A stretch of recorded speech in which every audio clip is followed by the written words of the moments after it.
I'm sure that's perfect. Anyway, I always feel weird when I'm recording a longer video, but it is what it is.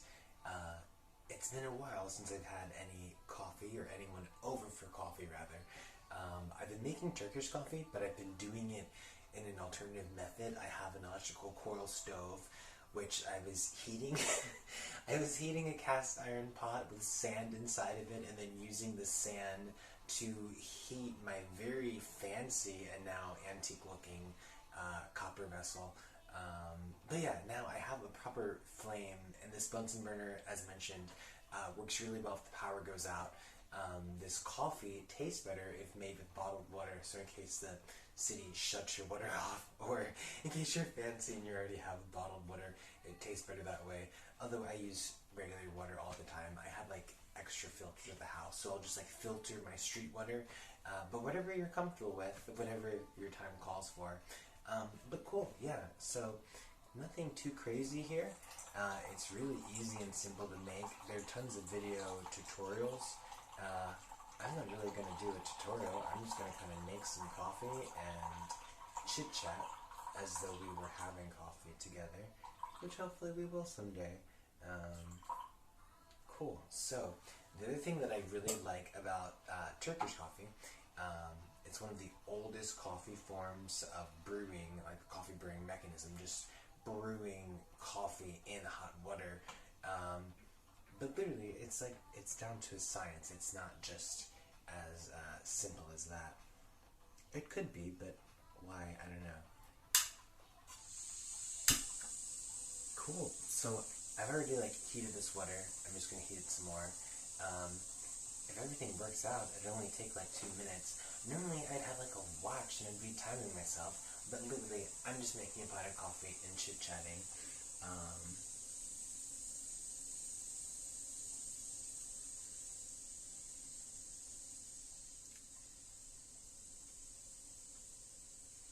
I am a little crazy, and I like to put porcelain down just to be like safe if anything happens. It gives you like a little bit of leeway.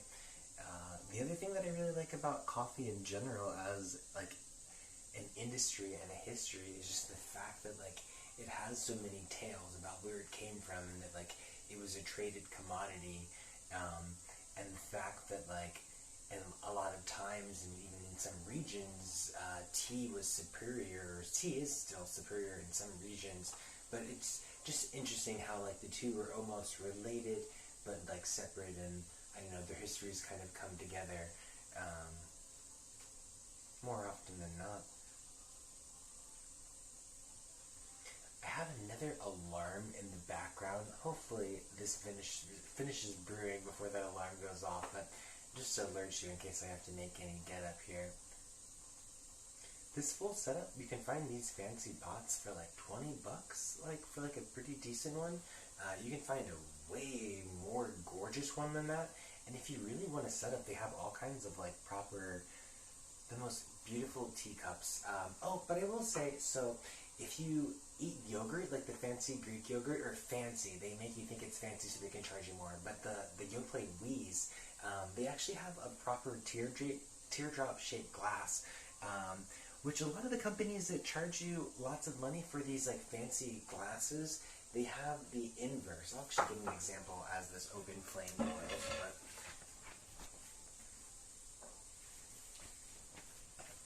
so like a European or American demi-tasse is wider at the mouth and narrower at the bottom, and of course the teardrop is inverted. So a proper glass, or the best glass I should say, if you can find one, is this variant, because when you tilt it to drink it, all the actual coffee grounds get stuck in this big gap down here, where there is a gap here, but it's just, it has more of a lip to hold that in. So just a weird story. You can buy fancy, you can buy Italian, you can buy Arabic, Greek.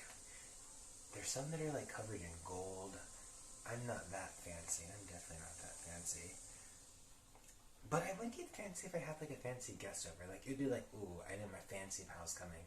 So my coffee's doing everything that it's supposed to do. The timer is about to go off at the same time. It's just a coincidence, but coffee before annoying timer. I think it'll all come together. So my coffee is boiling. It's frothing. It's not boiling. The whole purpose of watching this is to stop it from properly boiling.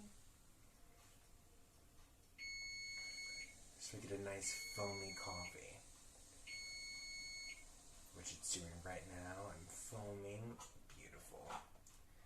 Cool. So we turn this off. This is nice and strong. I have about 2 minutes where I'm going to let this cool down. And then it'll probably take me a little bit after that to drink it. But that's close enough. It's all that simple. I get a nice foamy, frothy coffee. It's dark now, but it'll clear up. Another great way of putting this or making this is to put sugar in your coffee, like white sugar. I think white sugar tastes the best, even though I like brown sugar for other uses, but it'll caramelize as you do this. Or you could put sweetened condensed milk in the bottom of your cup, and it'll kind of like dissolve a little bit. You won't get all of the syrup, but some of it will like incorporate.